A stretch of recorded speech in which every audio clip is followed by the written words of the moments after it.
Prophet Hubert angel जी का part 2 genesis of God मतलब परमेश्वर को किसने बनाया, इसका हम पार्ट 2 अब शुरू कर रहे हैं। प्रोफेट ह्यूबर्ट एंजल जी बोल रहे हैं कि अगर ये एक विषय को लेकर कि परमेश्वर को किसने बनाया, अगर इसके बारे में हम सिखाना शुरू करते हैं तो ये सेवकाई है हमारी, लेकिन ये सेवकाई बहुत कठिन और कष्ट भरी हो जाती है, क्योंकि जब हम इसे सिखाने के लिए कुछ शब्दों का प्रयोग करते हैं जो वचनों में से हम लेते हैं, तो उसके अंदर का मतलब जो रहता है वो जो जो अपनी सामर्थ्य को थामे हुए रहता है, वो सामर्थ्य का अर्थ बताते समय, वो वचन का सामर्थ्य का अर्थ बताते समय हमें बहुत सारा ऐसे तोड़ तोड़ कर उसको एक एक सहेज रीति से समझ आएगा, इतनी निचले समझ तक उसको तोड़ तोड़ कर लाना पड़ता है, जिसके कारण उसका असली सामर्थ्य जो है वो छूट जाने लगता है। अगर ऐसा सवाल किया जाए किसी को कि एक जो अकेला रहने वाला इंसान, जिसको इंग्लिश में बैचलर कहते हैं, तो बैचलर का अर्थ ये बनता है बिना शादीशुदा इंसान जो अकेला रह रहा है। तो हम अगर ऐसा सवाल करेंगे कि बैचलर ने किसके साथ शादी की, तो बैचलर शादी नहीं किया है इसके लिए उसका नाम बैचलर पड़ा है। तो बैचलर शादी किसके साथ किया, ये सवाल गलत बन जाता है, क्योंकि वो बैचलर नहीं रहेगा। फिर वो जब शादी किया है किसी के साथ तो वो बैचलर नहीं रहा। तो बैचलर को किसने शादी किया, ये पूछना गलत सवाल हो जाता है। अगर आप बैचलर बोलते हो तो बैचलर का अर्थ के अनुसार ही उसका आपको चरित्र समझना पड़ेगा कि वह बिना शादीशुदा का है। अगर आपको शादीशुदा ऐसा बात आपको कहना है तो आपको उस बैचलर के शब्द को बदल देना पड़ेगा और उस इंसान ने किसके साथ शादी किया ये आपको पूछना पड़ेगा। तो इस तरह से हमको शब्द को तोड़ कर मरोड़ कर उसको अलग करके फिर हमको बताना पड़ता है कि परमेश्वर कौन है और परमेश्वर को किसने बनाया।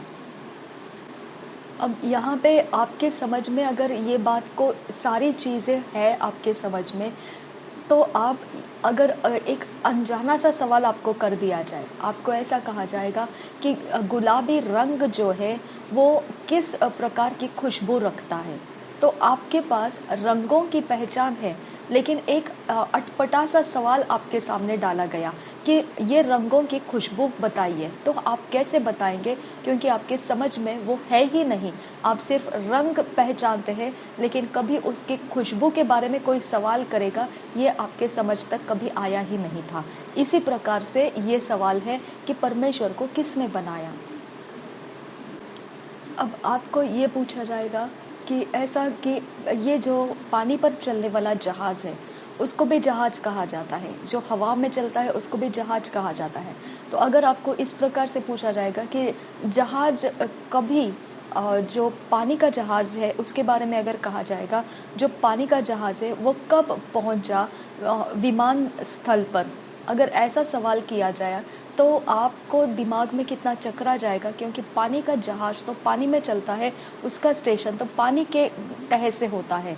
लेकिन अगर आपको हवाई जहाज़ के बारे में कहो तो उसको आप जो जहाज का स्थल रहता है जिसको हम विमान स्थल कहते हैं, वहाँ पे हम पूछ सकते हैं कि ये कब आया हवाई जहाज़। लेकिन अगर पानी के जहाज़ के बारे में आप वो जहाँ पे जहाज़ अड्डा रहता है वहाँ पे आप जाके पूछोगे हवाई जहाज़ के अड्डा कहाँ पे है, वहाँ पे हमारा पानी का जहाज़ पहुँचा है।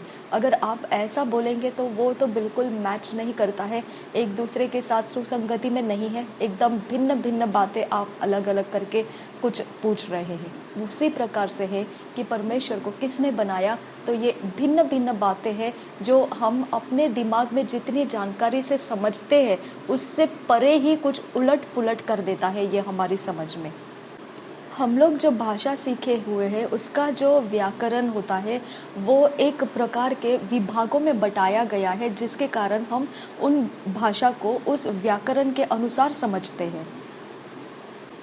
अगर परमेश्वर की व्याख्या बताया जाए तो परमेश्वर ये ऐसा है, इसकी व्याख्या इस प्रकार से दी जाती है कि वह एक ऐसा सृष्टि है जिसको किसी ने सृष्टि नहीं किया, लेकिन वो खुद सृष्टि करता है।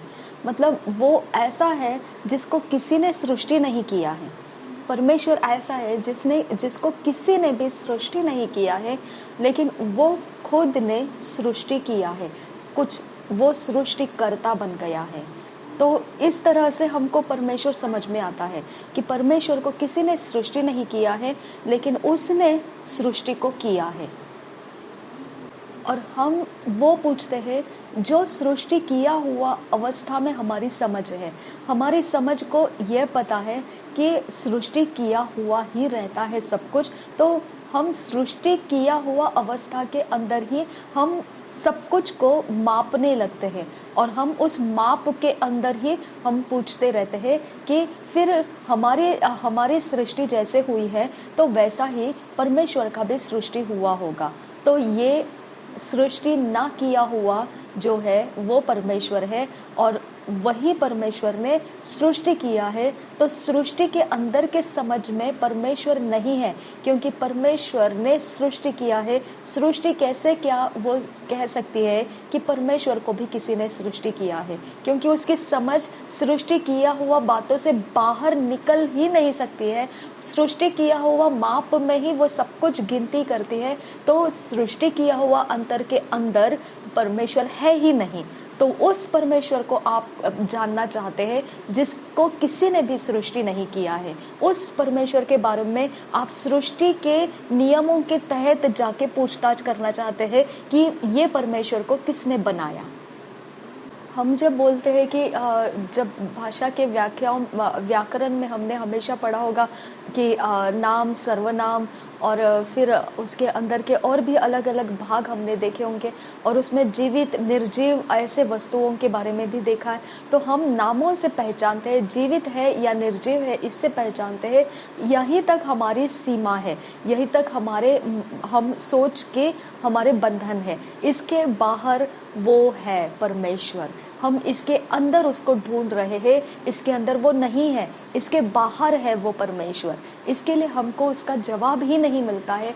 इवन जब विज्ञान लोग इसकी जांच पड़ताल करते हैं, तो जो सृष्टि का दिमाग है, सृष्टि किया हुआ अवस्थाएं है, वो उसी लिमिट के अंदर उसको ढूंढते हैं, क्योंकि उनकी समझ उसी लिमिट के अंदर है, उसी सीमा के अंदर है। इसकी वजह से उनको वो कुछ भी हाथ नहीं लगता है जो परमेश्वर को सृष्टि किया ऐसा वो कुछ सबूत दे सके।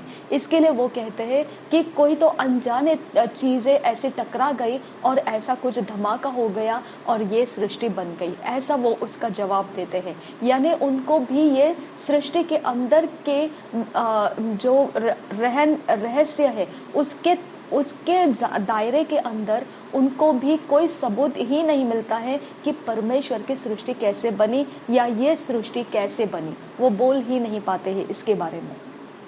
जैसे प्रॉफेट ह्यूबर्ट एंजल जी कहते हैं कि मैंने बताया आपको कि अगर उसको किसी ने सृष्टि किया हुआ है ऐसा आपको लगता है, तो वो सृष्टि किया हुआ किसने किया उसको, वो हमारा परमेश्वर बनना चाहिए। क्योंकि अगर वो सृष्टि किया हुआ है तो जिसने उसको सृष्टि किया वो ज़्यादा सामर्थी है, और ये जो सृष्टि हुआ है वो कम सामर्थी है। तो हम किस पर भरोसा करेंगे? जिसने परमेश्वर को सृष्टि किया उसके ऊपर भरोसा करेंगे। तो इसके लिए परमेश्वर के बारे में सृष्टि में हम नहीं ढूंढ सकते हैं, क्योंकि वो सृष्टि किया हुआ नहीं है, उसने सृष्टि किया है। इसके लिए हमको दिमाग में ये समझदारी है कि सृष्टि किए हुए हम लोग हैं, और ये सृष्टि किया हुआ है, इसका मतलब सृष्टि के मापदंड में हम सब कुछ तौलते हैं। तो हमारा तौलने का, मापने का ढंग जो है वो सृष्टि की मर्यादा के अंदर का है, और ये सृष्टि की मर्यादा, ये सृष्टि जो किया हुआ है वो परमेश्वर है। तो परमेश्वर सृष्टि किया है, तो परमेश्वर सृष्टि के अंदर आके सृष्टि कैसे किसी से करवा के ले सकते हैं अपने आप को? ऐसा सवाल है कि परमेश्वर सृष्टि किया है और फिर वही सृष्टि, वही तरीका परमेश्वर बनाने के लिए कोई कैसा इस्तेमाल कर सकता है? अगर विज्ञान के जड़ में जाकर देखेंगे तो विज्ञान की जो शुरुआत है वो हमारे मसीही लोगों के बीच में से ही हुई है। वो खोजबीन के द्वारा वो विज्ञान, ये शब्द हमारे समझ में आने लगा और लोगों ने वो खोजबीन के पीछे अपना समय लगाया, तब हम उसको वैज्ञानिक करके हम जानने लगे हैं। अब यही वैज्ञानिक बोलने लगे हैं कि जो सृष्टि है वो और विज्ञान मतलब बिल्कुल अलग-अलग है। ये कोई भी एक दूसरे से मेल मिलाप नहीं रखते हैं। सृष्टिकर्ता और विज्ञान दोनों भिन्न-भिन्न है, ऐसा अभी वो लोग बोलते हैं।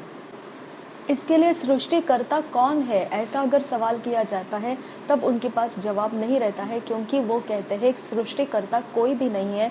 कहीं अनजाने जगहों में से कुछ ऐसे ऑब्जेक्ट्स निकल के आए जो एक दूसरे के साथ धड़क गए और वहाँ से वो टुकड़े होकर ये सृष्टि तैयार हो गई। इस तरह की वो बातें बताते हैं। तो फिर सवाल उठता है वो अनजाने कहाँ से क्या आया, ये भी तो सवाल उठता है। तो उसका उनके पास कोई जवाब नहीं है।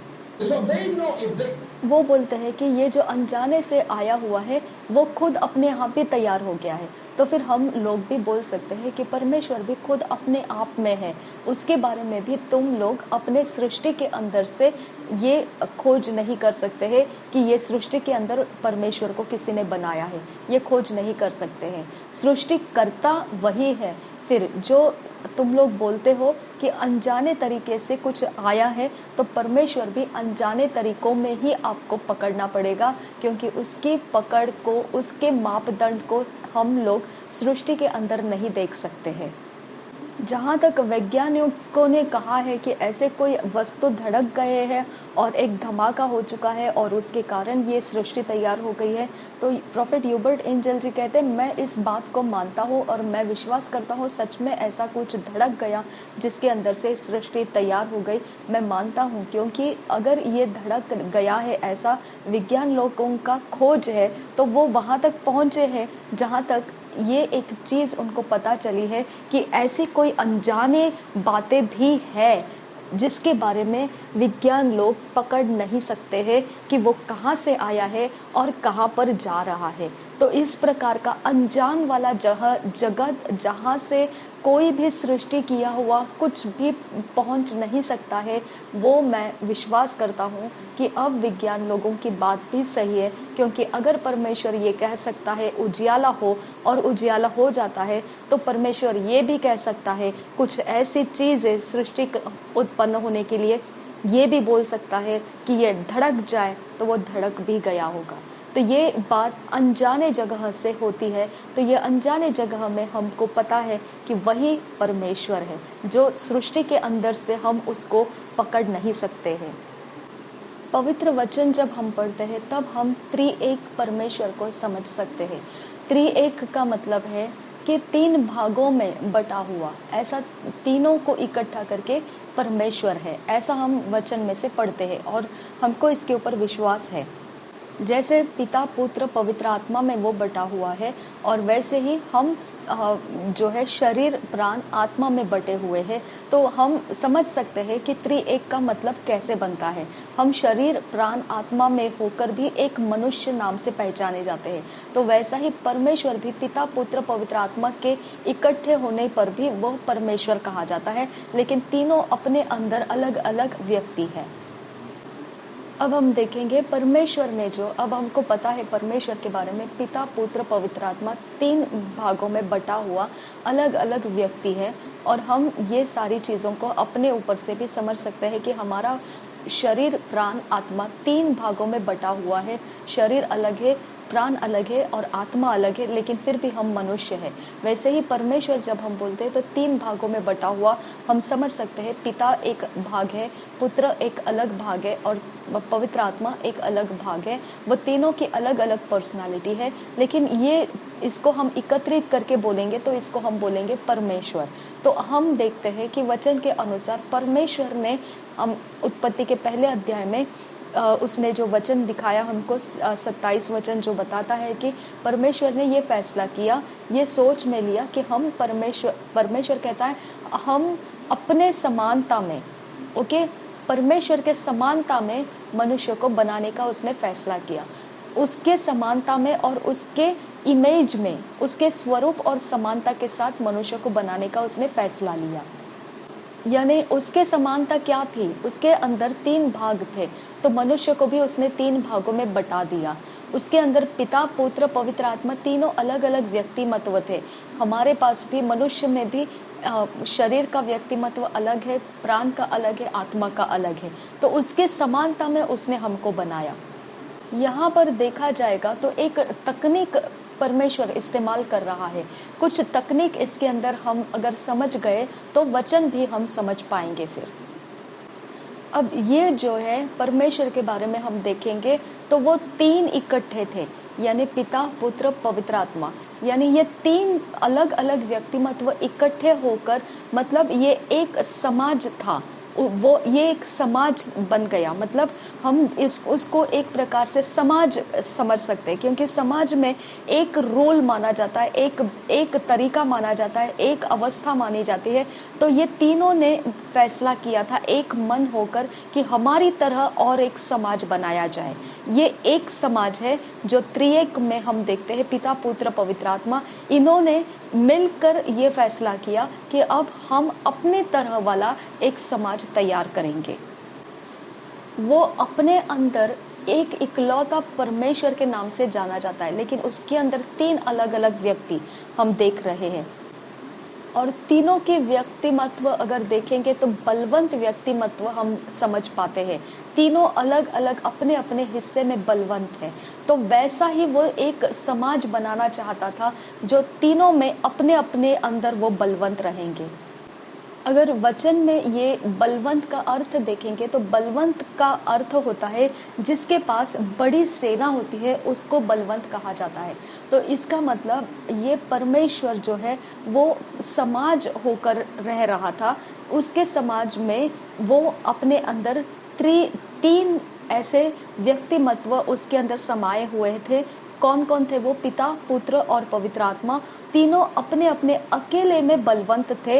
यानी ये समाज जो बलवंत कह रहा है अपने आप को, स्ट्रॉन्ग कह रहा है अपने आप को, इसका मतलब अगर मीनिंग निकाला जाएगा, इसका मीनिंग निकलता है, इसका मतलब निकलता है वो अपने साथ सेना को रखने वाला परमेश्वर है। यानी वो अकेला सेना के बल के मुताबिक वो मैच किया जा सकता है। वो सेनाओं का परमेश्वर सेना है। वो एक बलवंत, मतलब वो सेना रखने वाला परमेश्वर है। मतलब एक अकेला परमेश्वर मेजॉरिटी बन जाता है। वो एक अकेला बहुत सामर्थी बन जाता है। अब अगर हम ये बात को समझ गए हैं कि परमेश्वर त्रिएक है, यानी उसके अंदर पिता, पुत्र और पवित्र आत्मा तीन भाग बटे हुए हैं और तीनों अलग अलग बलवंत हैं और तीनों अलग अलग अपनी पर्सनालिटी और व्यक्तिमत्व रखते हैं। तो पिता पुत्र के साथ बात कर सकता है, पुत्र पिता के साथ बात कर सकता है, पुत्र पवित्र आत्मा के साथ बात कर सकता है, पवित्र आत्मा परमेश्वर के साथ बात कर सकता है। इसका मतलब तीनों एक दूसरे के साथ कम्युनिकेशन, संवाद बनाते रहेंगे, क्योंकि वो बात कर सकते हैं। एक दूसरे के अलग अलग पर्सनालिटी के बातें उनके बीच में होती रहती थी। अब यहाँ पे हम देख सकते हैं कि वो अपने अंदर जुड़े हुए हैं और फिर भी वो अपने एक दूसरे के साथ बात कर सकते थे। एक दूसरे के साथ अपने अपने बल के बारे में वो अपने एक दूसरे के साथ चर्चा कर सकते थे। तो इस समाज में हम क्या देखते हैं? परमेश्वर ये जो समाज में हम क्या देखते हैं कि उनके अंदर एकत्रित एकपन था और दूसरा उनके अंदर भिन्नता व्यक्तिमत्व के कारण था और तीसरा वो एक दूसरे के साथ संवाद भी करते थे, बातचीत भी करते थे। तो यहाँ पे हमको यूनिटी, डाइवर्सिटी और कम्युनिकेशन ये समाज दिखाई देता है। इस समाज के अंदर की खासियत ये दिखाई देती है कि वो एक मन में है, जुड़े हुए एक मन में है, एक तन में है और दूसरा उनके पर्सनालिटी, व्यक्तिमत्व भिन्न भिन्न है। तीनों अलग अलग व्यक्तिमत्व रखते हैं, तीनों के बल अलग अलग है, तीनों अपने अपने अंदर बलवंत है। ये उनका दूसरा चीज़ है। और तीसरी चीज़ ये है कि वो तीनों एक दूसरे के साथ बातचीत करते थे, चर्चा करते थे, अपने अपने बलवंत स्तर पर क्या है, कैसा है और क्या होगा, कैसा करना है, एक दूसरे के साथ वो चर्चा कर सकते थे, बात कर सकते थे। तो इस तरह से हमारा परमेश्वर का समाज में हो रहा था। तो ये साबित होता है कि परमेश्वर अकेला नहीं था। जब सृष्टि किया नहीं गया था तब भी ये तीनों एकत्रित थे, तो वो एक दूसरे के साथ बातचीत करते थे। ये एक समाज होकर रह रहे थे।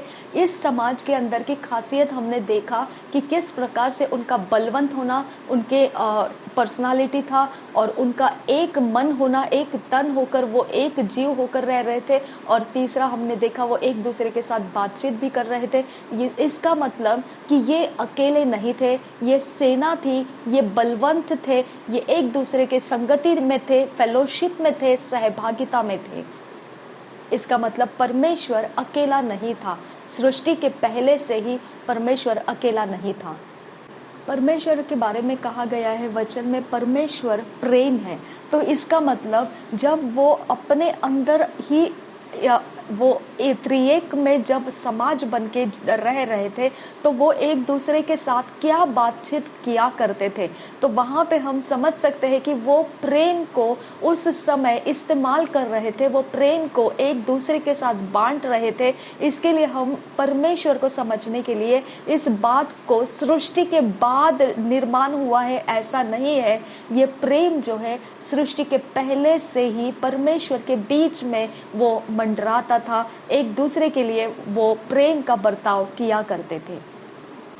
जैसे वो पिता अगर पवित्र आत्मा से प्रेम रखता है, तो पवित्र आत्मा के अंदर ये खूबी थी कि पवित्र आत्मा पिता को अपना प्रेम दे सकता था। ये उनके संगति के बीच में, सहभागिता के बीच का रहस्य। इसके कारण हम बोलते हैं परमेश्वर प्रेम है, क्योंकि प्रेम सृष्टि करने के बाद नहीं आया। सृष्टि के पहले से परमेश्वर के अंदर जो परमेश्वर समाज बन के रह रहा था, वो उसके अंदर ये प्रेम की भाषा वहां पर चल रही थी। पिता पुत्र से प्रेम करता था, पुत्र पिता से प्रेम करता था, पुत्र पवित्र आत्मा से प्रेम रखता था, पवित्र आत्मा पुत्र से प्रेम रखता था। तो ये प्रेम का दर्शाना जो है, यहाँ समाज जो परमेश्वर को हम समाज में समझने लगे हैं, वो समाज परमेश्वर के अंदर का वो प्रेम उनके अंदर ये बहता था, उनके अंदर प्रेम ये चलता रहता था। और उनके बीच में परमेश्वर जानना चाहता है।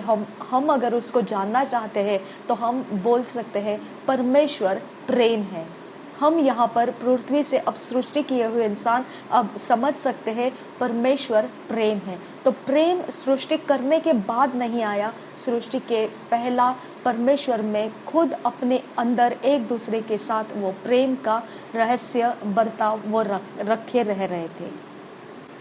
और फिर भी वह अकेला ही था। अगर इतना सब कुछ हम उसके समाज जैसा जीवन को देख पाते हैं, तो इसमें हम ये भी समझ सकते हैं अभी कि इतना सब कुछ वो सेना का बलवंत ऐसा था, सेना रखने वाला, सेना का बल ऐसा रखने वाला परमेश्वर है, और 3 अलग अलग भाग में इकट्ठे एक है। तो ये सब कुछ समाज को दर्शा रहा है। समाज था वो एक, खुद में एक समाज था, उसके समाज में प्रेम दर्शाया जाता था, वो एक दूसरे को प्रेम बांटते थे। तो यहाँ पे हम समझ सकते हैं कि परमेश्वर जो है वो फिर भी एक ही था, बहुत सारे नहीं थे। और इसके लिए उसने अपने जैसा समाज बनाने के लिए पृथ्वी के ऊपर सृष्टि किया, और मनुष्य को उसके स्वरूप में वो जैसा समाज है, वो खुद जो जिस तरह से तीनों एक इकट्ठे जी रहे हैं, और इकट्ठे में उनके बीच में प्रेम का बर्ताव है, लेन देन उनका सारा प्रेम से है, वैसा ही मनुष्य को वो बनाना चाहता था। और उसने वही सोच को उत्पत्ति के पहले अध्याय का 27 वचन में लिखा, और वो 27 वचन में उसने लिखा अपने स्वरूप का वो बनाना चाहता था, उसके खुद के स्वरूप का और उसके खुद की समानता में उसके जैसा समाज वो पृथ्वी के ऊपर सृष्टि करना चाहता था। अब हम समझ सकते हैं कि उसने क्यों हमको सृष्टि किया, क्योंकि वो एक दूसरे में जैसा प्रेम रखते हैं, जैसा पिता पुत्र से, पुत्र पवित्र आत्मा से, पवित्र आत्मा परमेश्वर पिता से जैसा प्रेम रखते हैं, और फिर भी एक वो अकेला है। तो इस प्रेम को उसने और ज़्यादा एक्सटेंड किया, एक्सटेंशन में लाया, वो सृष्टि उसने किया जहाँ वो इस प्रेम का बहाव को उंडेल सकता है, वो प्रेम उन लोगों के बीच में शुरुआत कर सकता है। इसके लिए मनुष्य की उसने सृष्टि की।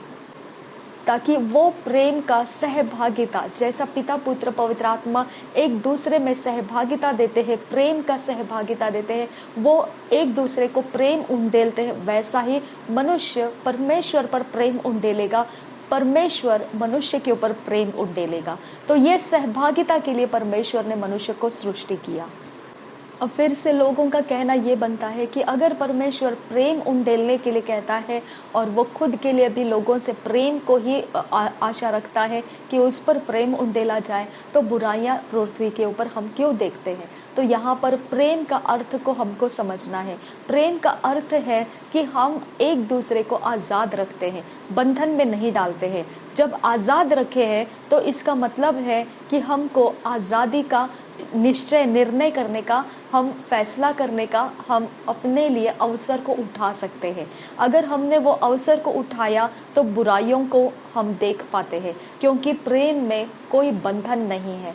परमेश्वर उस वक्त कहाँ है, अगर ऐसा हम सवाल करेंगे तो वो वहाँ पर आपको बंधन डालने के लिए नहीं है, क्योंकि परमेश्वर बंधन डालने वाला परमेश्वर नहीं है, वो प्रेम उंडेलने वाला परमेश्वर है। इसके लिए प्रेम की भाषा, प्रेम की समझदारी अगर जिसके अंदर है तो वो समझ सकता है कि परमेश्वर ने ये बुराई को क्यों होने दिया, क्योंकि वो बुरा करने वाले को बंधन नहीं डालता है, वो बुरा करने वाले के ऊपर अपने तरीके से वो बंधन नहीं डालता है। इसके लिए मनुष्य अपने स्वेच्छा से, अपने आज़ादी के अवसरों को वो उठाता है और उसके अंदर वो बुराइयों को भी करता जाता है। तो ये परमेश्वर को पसंद नहीं है, लेकिन परमेश्वर ने उसको आज़ादी दे रखी है। इसकी वजह से हम पृथ्वी के ऊपर बुराइयों को होते हुए देखते हैं।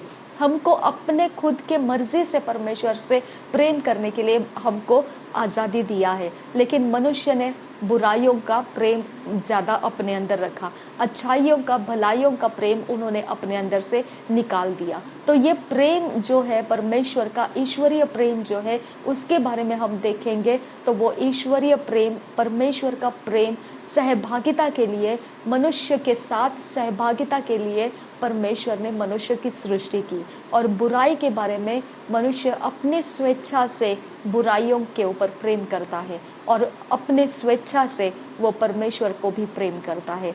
अगर उसने ऐसा बंधन डाला कि ये ऐसा नहीं, ऐसा ही होना चाहिए, वो वैसा नहीं, वैसा ही होना चाहिए, तो उसे प्रेम नहीं कहा जा सकता है, उसे रोबोट कहा जाएगा। जैसे रोबोट के अंदर कोई इंस्ट्रक्शन डाल दो, उसको उसके बाहर काम करना नहीं आएगा। उसने ऐसा मनुष्य को नहीं किया, उसने अपने जैसा बनाया है, भला बुरा सब कुछ जानने वाला बनाया है, उसमें से चुनाव करने का उसने फ्रीडम मनुष्य को दे दिया है, आज़ादी मनुष्य को दे दिया है।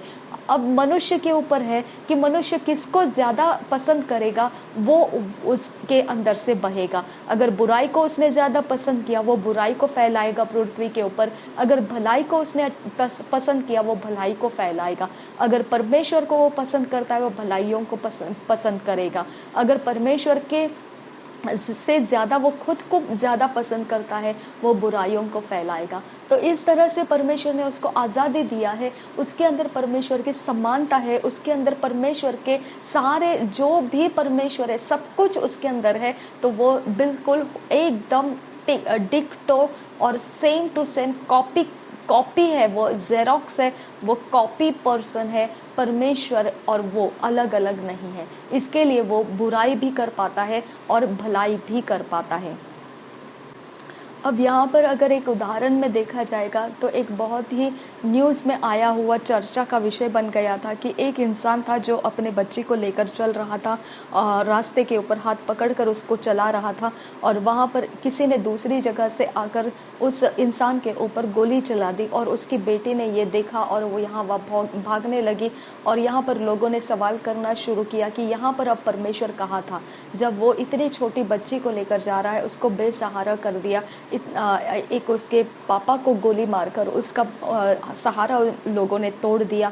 तो ये वक्त में परमेश्वर कहाँ था, लोग सवाल करने लगे थे।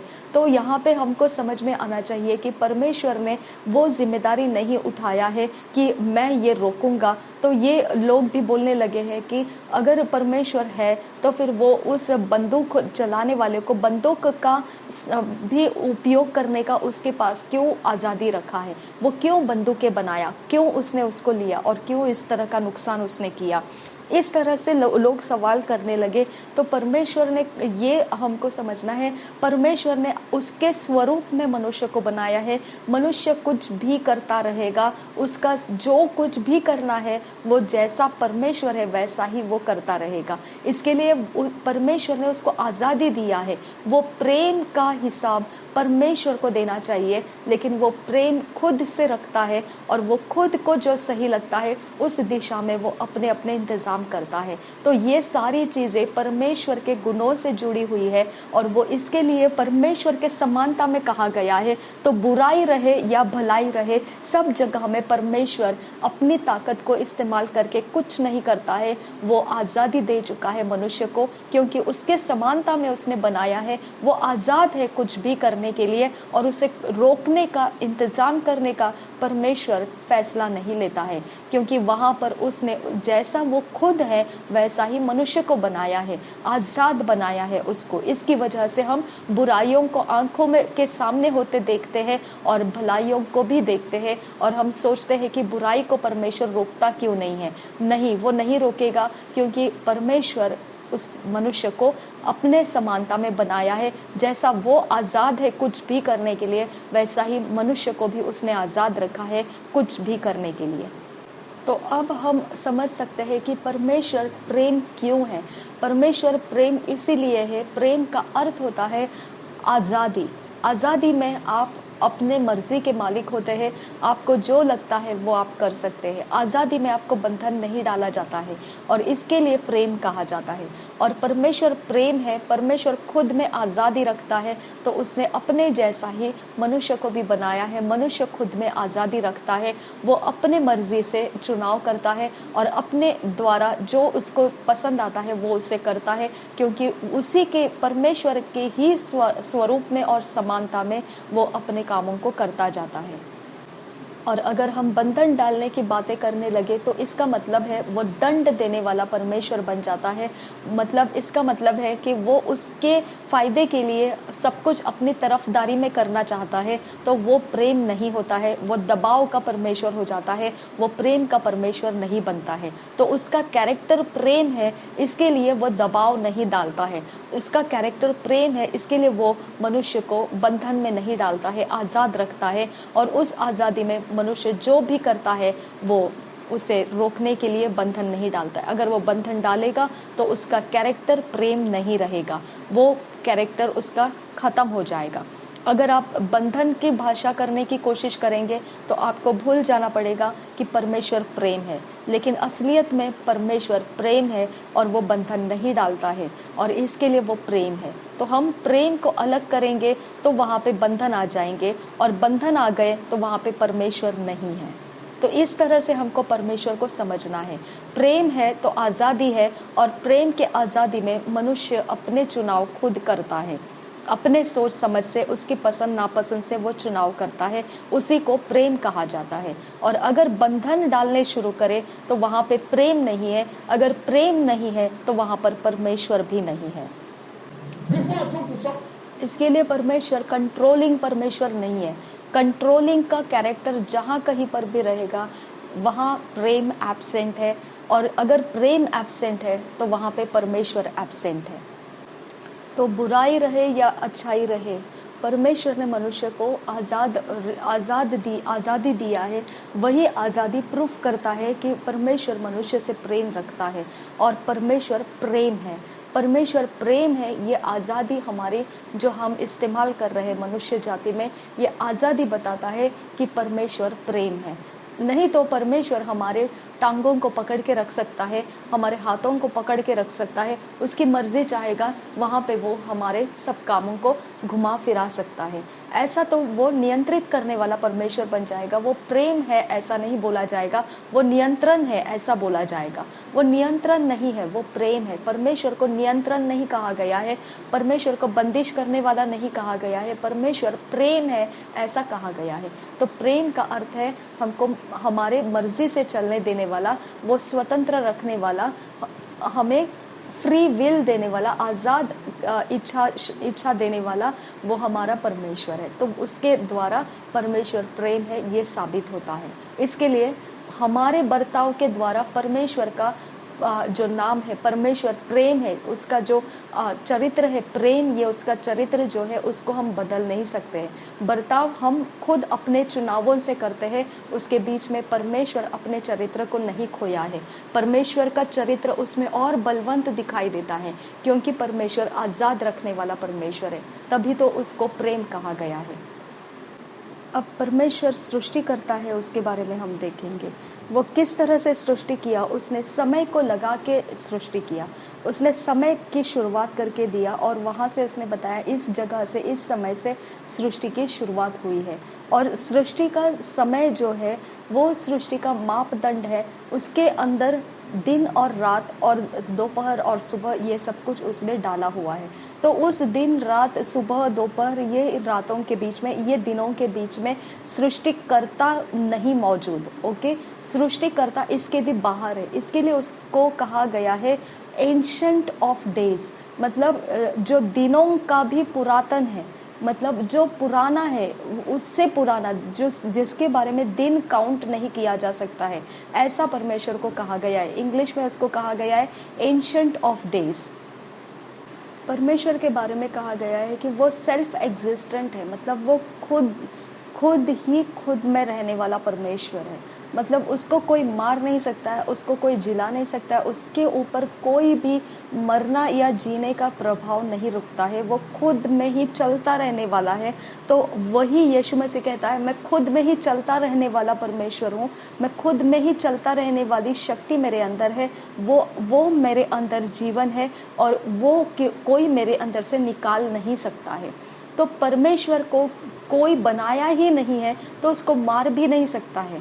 अगर उसको मार नहीं सकता है तो वो तो चलता ही रहने वाला है। इसके लिए उसको अनंत काल बोला है, मतलब कभी ना रुकने वाला, कभी ना ठहरने वाला, चलता ही रहने वाला वो परमेश्वर है।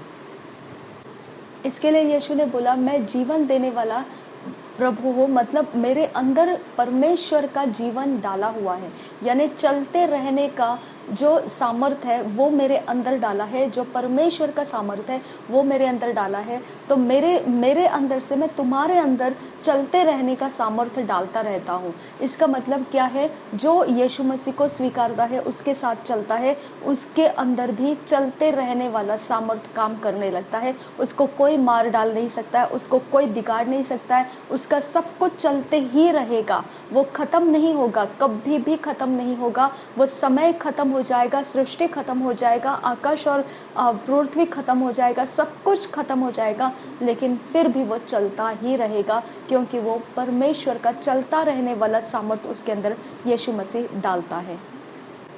हमारे पास वो परमेश्वर की दी हुई आशा है, वो जो कभी भी ख़त्म नहीं करेगा हमको, वो सामर्थ हमारे अंदर वो डालता है। वो हमारी आशा है, वो कभी हमको ख़त्म नहीं होने देता है, वो कभी हमको ख़त्म नहीं होने देता है। ये हमारे अंदर का प्रभु ने डाला हुआ आशा, ये सामर्थ है जो हमको कभी ख़त्म नहीं होने देता है। हम अय्यूब की पुस्तक निकालेंगे। अब हम देखेंगे कि कैसे परमेश्वर कह रहा है, बयान कर रहा है अपने सामर्थ्य के बारे में। हम पढ़ेंगे उसको, अय्यूब की पुस्तक के 38 अध्याय के 22 वचन को हम पढ़ेंगे। अय्यूब की पुस्तक 38 अध्याय उसका 22 वचन। इसमें ऐसा लिखा है, फिर क्या तू कभी हिम के भंडार में बैठा या कभी ओलों के भंडार को तूने देखा है। और एक बार सुनिए, अय्यूब की किताब उसके 38 अध्याय के 22 वचन, फिर क्या तू कभी हिम के भंडार में बैठा या कभी ओलों के भंडार को तूने देखा है। अभी यहाँ पर आपको देखना है कि ये भंडार है, आपको ध्यान से देखना है कि हमने यहाँ पर कभी सोचा नहीं होगा कि हिम एक भंडार है और जो ओले आते हैं वो किसी भंडार में से आते हैं। ओके, तो हिम कभी भंडार में है, भंडार करके रखा है, स्टोर करके रखा है, ओलों का स्टोरेज बना के रखा है, हमने कभी सोचा नहीं रहेगा इसके बारे में। अब उसका कारण क्या है, देखिए, उसके सामर्थ्य का आपको ठिकाना मालूम पड़ेगा। वो अपने सामर्थ्य को किस प्रकार से रखा है पृथ्वी के, मतलब इस संसार, इस सृष्टि के अंदर उसने भंडार को बना के रखा है। हिम के भंडार बना के रखे और उसने ओलों के भंडार बना के रखे। और उसका कारण क्या है, देखो 23 वचन में लिखा है, जिसको मैंने संकट के समय और युद्ध और लड़ाई के दिन के लिए रख छोड़ा है। यानी वो संकट के समय इस्तेमाल किए जाएंगे और युद्ध और लड़ाई के दिन में उसका इस्तेमाल किया जाएगा। कभी हमने सोचा है परमेश्वर हमारी कैसे सहायता करेगा? नहीं, क्योंकि ये वचन के अंदर से हमने कभी इस बारे में सोचा नहीं कि हम सृष्टि के अंदर जो समस्याओं को झेलते हैं, जो हम हमारे अगेंस्ट में जो हमारा विरोध करने के लिए जो पावर्स निकल के आते, पावर्स ऑफ डार्कनेस हम बोलते हैं, या सृष्टि के अंदर का कुछ भी उखड़ के आ जाता है हमारे विरोध में, तब हमारी सहायता परमेश्वर कैसा करेगा हमको ये कभी समझ में नहीं आता है। तो परमेश्वर कहता है कि तुम्हारे लिए मैंने ये बना के रखा है, तुम इसको उस दिन इस्तेमाल करोगे जब तुम संकट में रहोगे या तुम युद्ध और लड़ाई में रहोगे। जब वो समय आएगा तब इस भंडार में से तुमको ये निकालना है और इस्तेमाल करना है। हिम को उसके भंडार से निकालना है, ओलों को उसके भंडार से निकालना है और अपने संकट के समय उसको इस्तेमाल करना है और युद्ध और लड़ाई के दिन उसका यूज़ करना है। तो इस प्रकार से परमेश्वर का सामर्थ्य सृष्टि के अंदर से हमारी सहायता के लिए रखा गया है। तो हम यहाँ पर परमेश्वर की बुद्धि को देख सकते हैं कि परमेश्वर कैसे सोच के द्वारा उसने हिम के भंडार को बना के रखा, ओलों के भंडार को बनाकर रखा। उसने ये याद रखा कि एक बुरा समय रहेगा या एक ऐसा युद्ध और लड़ाई का समय रहेगा, तब इसको इस्तेमाल करना है। तो देखिए, सृष्टि करने के वक्त में ये बुद्धि के काम होते हैं। तो सृष्टिकर्ता बुद्धिमान है, वो बुद्धि के द्वारा उसने सब कुछ सृष्टि किया है। तो सृष्टि करने का मतलब बिना बुद्धि के काम नहीं करता है, बुद्धिमान होना पड़ता है। तो ये बुद्धिमानी कोई किसी को सृष्टि नहीं कर सकता है, ये बुद्धिमानी सृष्टिकर्ता के पास है। वो सृष्टिकर्ता को ही पता है क्या करने के बाद क्या हो सकता है। तो सृष्टि किया हुआ चीज़ों के अंदर ये बुद्धिमानी नहीं रहती है। इसके लिए वो परमेश्वर को कैसे क्या सृष्टि कर सकते हैं? उसको क्या पता है कि कौन सा समय ट्रबल का रहने वाला है? उसको क्या पता है कि लड़ाई और युद्ध का मतलब क्या है और कब होने वाला है? ठीक है, तो हम उसके बारे में तो जानकारी भी नहीं रखते हैं, लेकिन परमेश्वर ने उसकी जानकारी रखी है और इसके लिए उसने हिम के भंडार लगा के रखा है, उसने ओलों के भंडार डाल के रखे हैं। वो जानता है कौन सा समय क्या आने वाला है और क्या किस वक्त होने वाला है, तो उसकी तैयारी उसने करके रखा है। तो मनुष्यों के ऊपर उसने जिम्मेदारी नहीं डाली है, उसने मनुष्यों को अपने स्वरूप में सिर्फ अपने साथ प्रेम में रहने के लिए रखा है और उसको फ्री विल दिया है, आज़ादी दिया है। तो उसके सामर्थ्य का ठिकाना उसने बताया कि मैंने अपने सामर्थ्य का ठिकाना भी लगा के रखा है। वो ठिकाना है हिम के भंडार है और ओलों के भंडार है, जिसको टाइम्स ऑफ ट्रबल में यूज़ किया जाएगा और युद्ध और लड़ाई में यूज़ किया जाएगा, संकट के समय यूज़ किया जाएगा और युद्ध और लड़ाई के बीच में उसको यूज़ किया जाएगा, उपयोग किया जाएगा। अब परमेश्वर के बारे में आप समझ सकते हैं कि बुद्धिमानी की बातें सिर्फ और सिर्फ परमेश्वर के पास है, कोई सृष्टि किया हुआ के पास नहीं है। उसके पास वो बुद्धिमानी का नहीं है, उतना लेवल नहीं है, क्योंकि उसको पता ही नहीं है कि क्या करने से क्या होता है। तो उसकी बुद्धिमानी लिमिटेड है, वो सृष्टि के अंदर की बुद्धिमानी है और उसके तुलना में परमेश्वर की बुद्धिमानी को हम नहीं पकड़ सकते हैं। परमेश्वर को सब कुछ पता है और वो जानता है, तो इसका मतलब वो बुद्धिमानी है। उसने सब कुछ को रचना करते वक्त अब तैयार करके रखा है, किस वक्त क्या इस्तेमाल करना है। उसने अपने बुद्धिमानी के साथ सब कुछ रचना करके रखा है। और दूसरी बात है, उसको कोई उजाड़ नहीं सकता है, उसको कोई भी गिरा नहीं सकता है, क्योंकि उसके बुद्धिमानी से सब कुछ सृष्टि किया गया है। तो वो सृष्टि किया गया चीज़ों में से कोई उसके ऊपर उठ नहीं सकता है, क्योंकि वो खुद अपने अंदर जीवनदायी है, वो खुद अपने अंदर चलते रहने वाला है। उसके अंदर ख़त्म होने का कुछ है ही नहीं, तत्व ही नहीं है, उसके अंदर कुछ चीज़ ही नहीं है ऐसे जो ख़त्म कर दिया जा सकता है। तो इसके लिए वो चलते ही रहने वाला है, उसको कोई ख़त्म नहीं कर सकता है, उसको कोई भी ख़त्म नहीं कर सकता है। और वही चीज़ यीशु मसीह ने हमारे अंदर डाली, जिसके कारण हम बोल सकते हैं कि हमको कोई ख़त्म नहीं कर सकता है। और वो है परमेश्वर का प्रेम, परमेश्वर का जीवन उसने हमारे अंदर उंडेला है, जो कोई कभी भी हमें ख़त्म नहीं कर सकता है। हम चलते ही जाने वाले हैं, हम कभी भी ख़त्म नहीं होने वाले हैं। हमको परमेश्वर ने उसके समानता में, स्वरूप में, उसकी सहभागिता के लिए बुलाया। जैसा वो प्रेम है, हमको उसे प्रेम करना है, वो हमको प्रेम करता है। और प्रेम में हमें आज़ादी है, हम अपने मनमानी कर सकते हैं, लेकिन उस प्रेम के अधीन जाकर, उस प्रेम के मनमानी के अंदर, आज़ादी के अंदर हमारे लिए परमेश्वर ने कहा है कि जो जो मुझसे प्रेम करता है वो मेरे वचनों का पालन करेगा।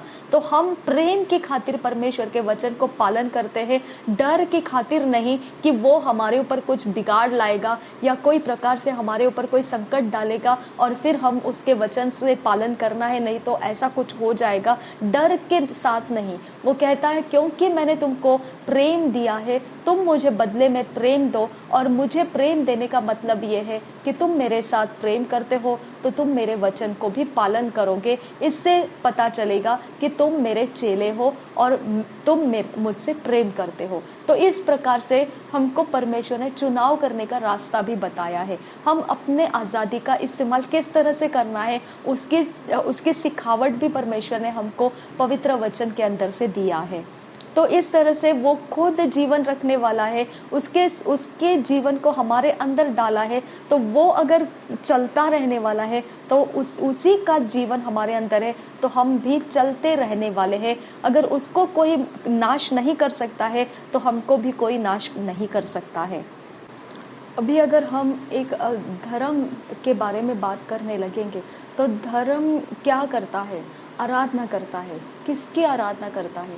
वो आराधना जिसकी करता है वो उसी के अंदर मौजूद रहता है।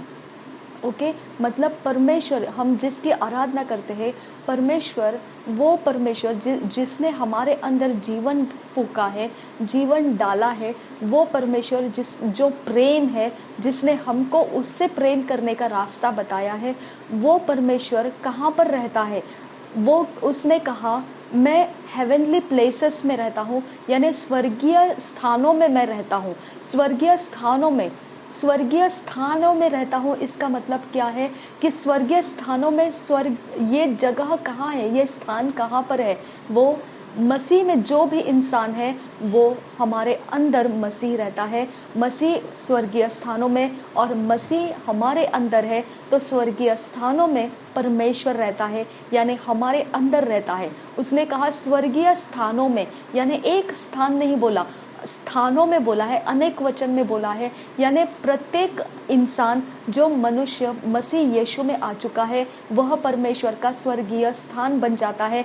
उस स्वर्गीय स्थान को इकट्ठे करेंगे सब मसीहों को तो वह स्वर्गीय स्थानों ऐसे कहा जाएगा। और उन स्वर्गीय स्थानों के अंदर परमेश्वर रहता है। जो मसीह उसके अंदर है तो परमेश्वर उसके अंदर है, क्योंकि मसीह स्वर्गीय स्थानों में है और मसीह हमारे अंदर है, तो स्वर्गीय स्थानों में हम हैं और वो स्वर्गीय स्थान हमारे अंदर, परमेश्वर उसके अंदर रह रहा है। तो अब आराधना जो है वो बाहर कहीं नहीं है, आराधना आराधक के अंदर है। आराधना आराधक के अंदर है। जो स्वर्गीय स्थानों में यीशु मसीह के अंदर, स्वर्गीय स्थानों में यीशु मसीह के अंदर, तो यीशु मसीह किसके अंदर है? हमारे अंदर है। तो स्वर्गीय स्थान कहाँ है? हमारे अंदर है।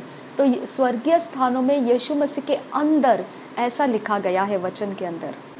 और प्रभु यीशु मसीह कहाँ पर है? अभी परमेश्वर के दाहिने हाथ है। अगर प्रभु यीशु हमारे अंदर है तो परमेश्वर का दाहिना हाथ कहाँ है? हमारे अंदर है। तो इस प्रकार से पूरा मिलाकर सब कुछ अब परमेश्वर का हमारे अंदर आ चुका है। तो हम आराधना भी किसको देते हैं? हमारे अंदर है जो परमेश्वर, उसको हम आराधना देते हैं। और सब मसीही मिलकर आराधना देते हैं, तो वो स्वर्गीय स्थानों में से आराधना ले रहा है। और वो स्वर्गीय स्थानों में कैसे पहुँचे? क्योंकि वो मसीह के अंदर आए हैं, तो इसके लिए वो स्वर्गीय स्थानों में आ चुके हैं। और मसीह कहाँ पर है? परमेश्वर के दाहिने हाथ जा बैठा है। तो सारे मसीही कहाँ पर है? अभी स्वर्ग पिता के दाहिने हाथ है, क्योंकि मसीह दाहिने हाथ है, मसीह हमारे अंदर है। तो जहाँ मसीह होगा वहाँ पर ही हम भी होंगे। अगर मसीह हमारे अंदर है तो परमेश्वर का दाहिना हाथ कहाँ पर है? वो भी हमारे अंदर है। तो अब हम सिर्फ विश्वास करने वाली जाति नहीं पहचाने जाते हैं, हम खुद मसीही कहलाए जाते हैं, जो परमेश्वर को हमारे अंदर रखा गया है। परमेश्वर को लेकर हम घूमते हैं, तो हम पॉकेट बन गए हैं, हम एक बैग बन गए हैं, पॉकेट बन गए हैं, जिसके अंदर परमेश्वर निवास कर रहा है। तो हम परमेश्वर को अपने अंदर लेकर घूमते फिरते रहते हैं।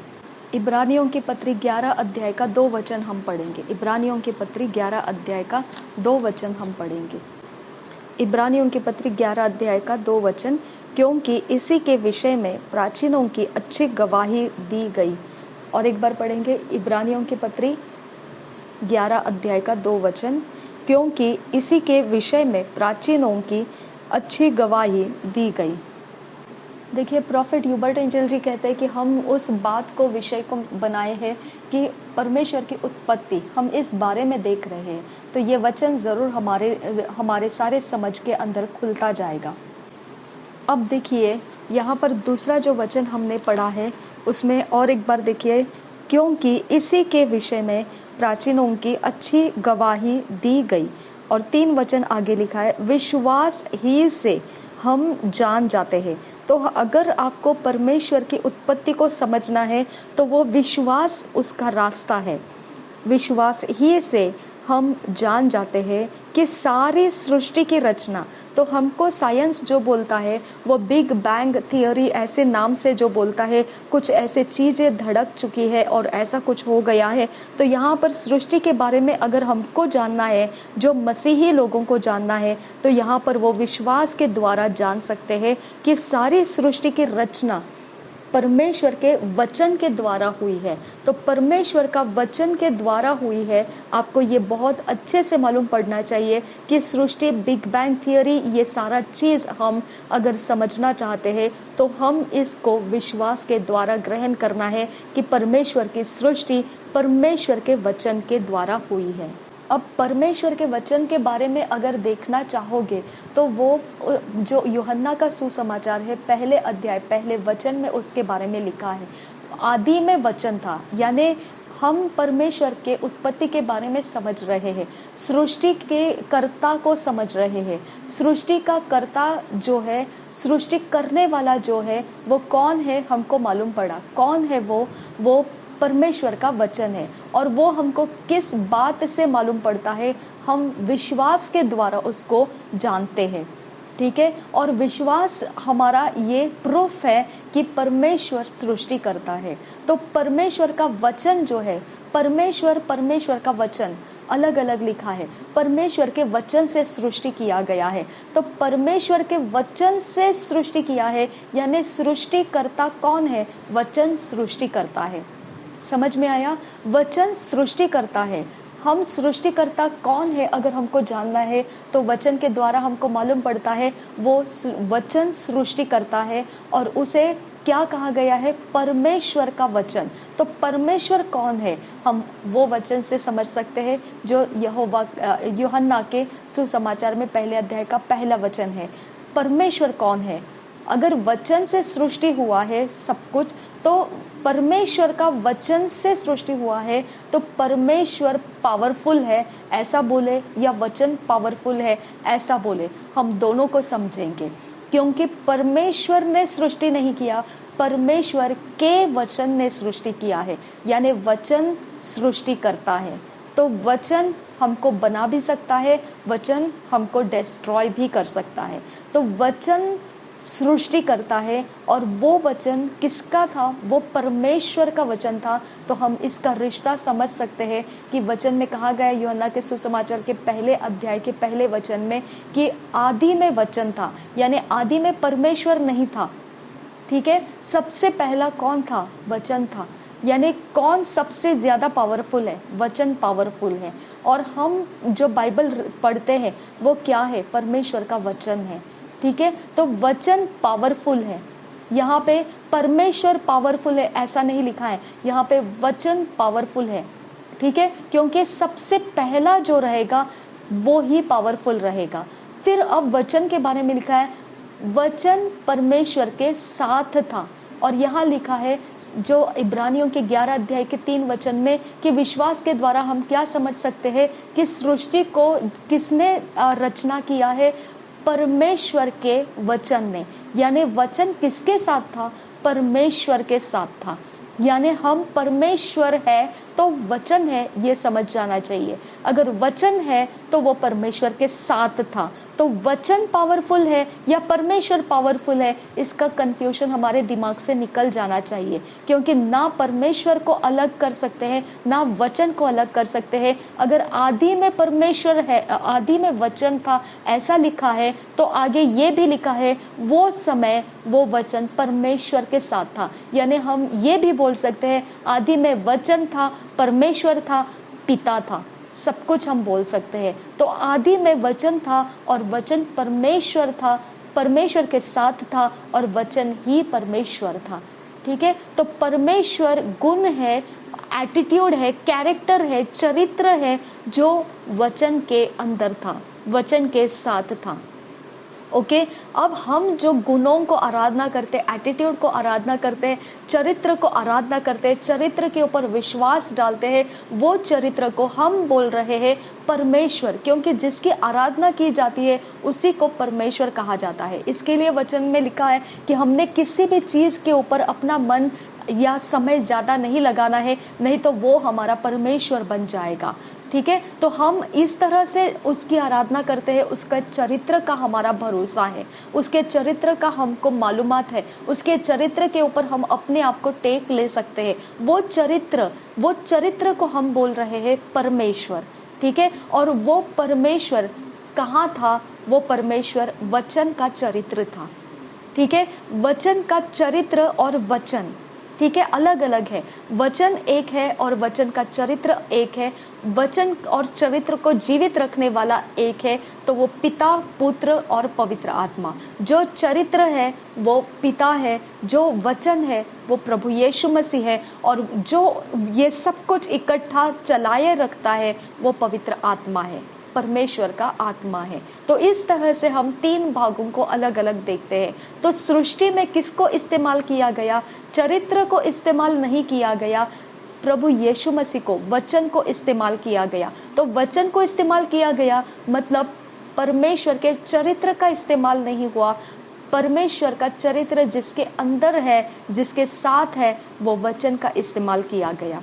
ओके, परमेश्वर और चरित्र सब कुछ इकट्ठा, जीवित रहने वाला, चलते रहने वाला जो उनके अंदर है, वो आत्मा, वो भी इसके अंदर काम कर रहा था। ठीक है, तो इसका मतलब वचन भी था, परमेश्वर भी था और आत्मा भी था। लेकिन यहाँ पे जब बोला गया परमेश्वर ने उत्पत्ति के पहले अध्याय में हम देखते 3 वचन में बोला है, परमेश्वर ने क्या बोला? यानी चरित्र ने बात किया, चरित्र ने शब्द बोला उजियाला हो, और उजियाला हो गया। तो चरित्र वचन को बोला और वचन काम कर गया। ठीक है, तो हमारे पास तीनों चीज़ों का बयान करने के लिए रास्ता है कि सृष्टिकर्ता जो है वो परमेश्वर का वचन है, और परमेश्वर का वचन है, इसका मतलब परमेश्वर एक अलग सृष्टि है, वचन एक अलग सृष्टि है। परमेश्वर के वचन ने वो सृष्टि किया है, सृष्टि करता है, वचन सृष्टि करता है। और यूहन्ना के पहले अध्याय के पहले अध्याय में ये लिखा है, जो कुछ भी सृष्टि किया गया है वो वचन ही से सृष्टि किया गया है, कुछ भी वचन के बिना सृष्टि किया हुआ नहीं है। कुछ भी नहीं है ऐसा जो वचन के बिना है।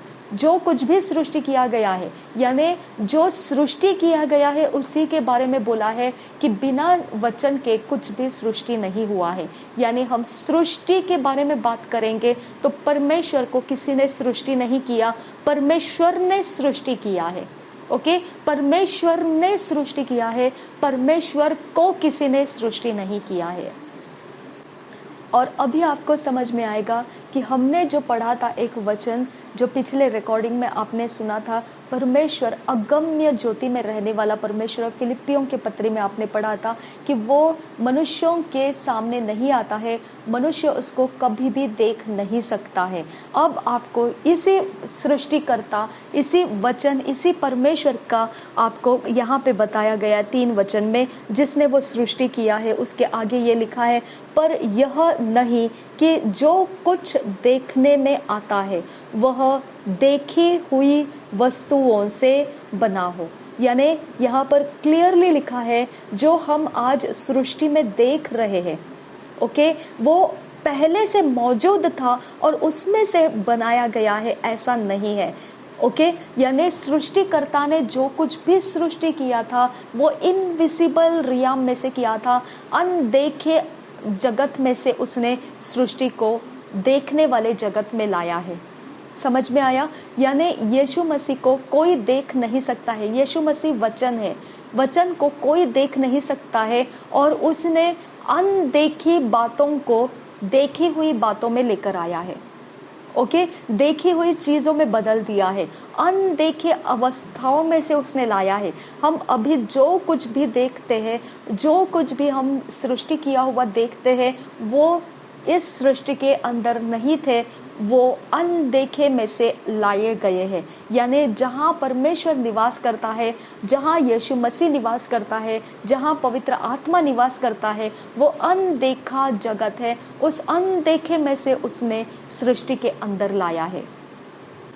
पुराने नियम में देखेंगे तो प्रभु यीशु मसीह प्रकट हुआ अवस्था में नहीं था, देखी हुई बातों में नहीं था। प्रभु यीशु मसीह अनदेखी बातों में से पुराने नियम के लोग समझ रहे थे। विश्वास ही के द्वारा वो अनदेखे अवस्था में प्रभु यीशु को देख रहे थे।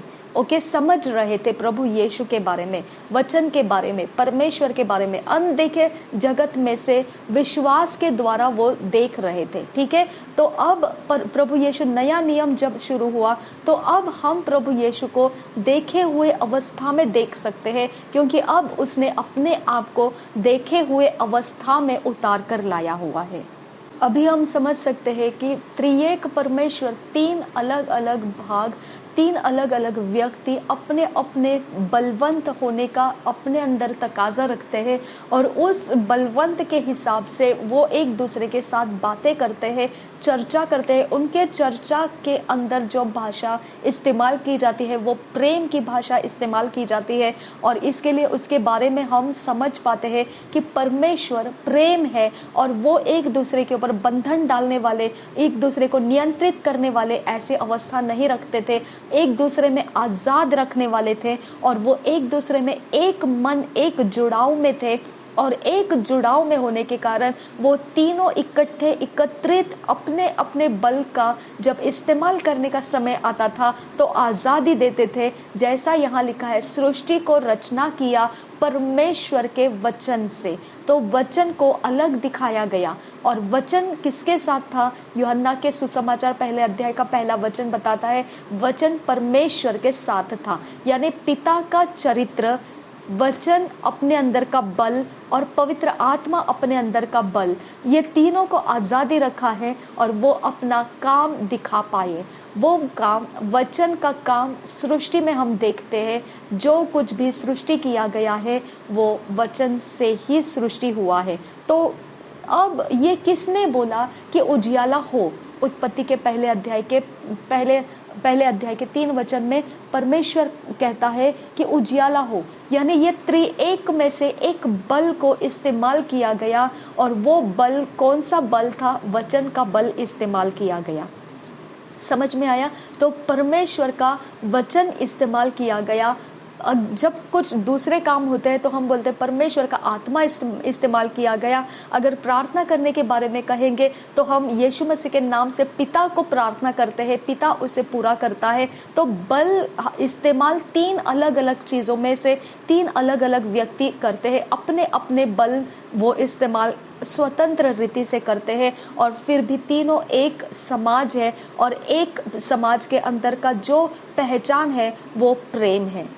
ठीक है, उसी प्रेम की सहभागिता में वो एक दूसरे के साथ है और वो एक दूसरे को तोड़ने के लिए नहीं है, एक दूसरे के विरोध में नहीं है, एक दूसरे के नाश करने के लिए नहीं है। वो प्रेम के अंदर वही सहभागिता उसने मनुष्य को बनाया कि वो मनुष्य परमेश्वर के साथ सहभागिता कर सके। ओके, और वो सृष्टि करने के बाद में जो हम उसको समझने लगे हैं, तो उसका जरिया क्या है? वो विश्वास है। विश्वास से हम उसको समझ में लेते हैं। अब प्रभु यीशु मसीह वचन है, ये हमको मालूम पड़ा। तो दृश्य में से, ओके, देखी हुई चीज़ों में से हम जो कुछ भी देखते हैं वो कहाँ से आई है? जो अनदेखे जगत में से आई है, जिसके अंदर परमेश्वर है। ओके, अनदेखा है, वो किसी ने नहीं देखा है।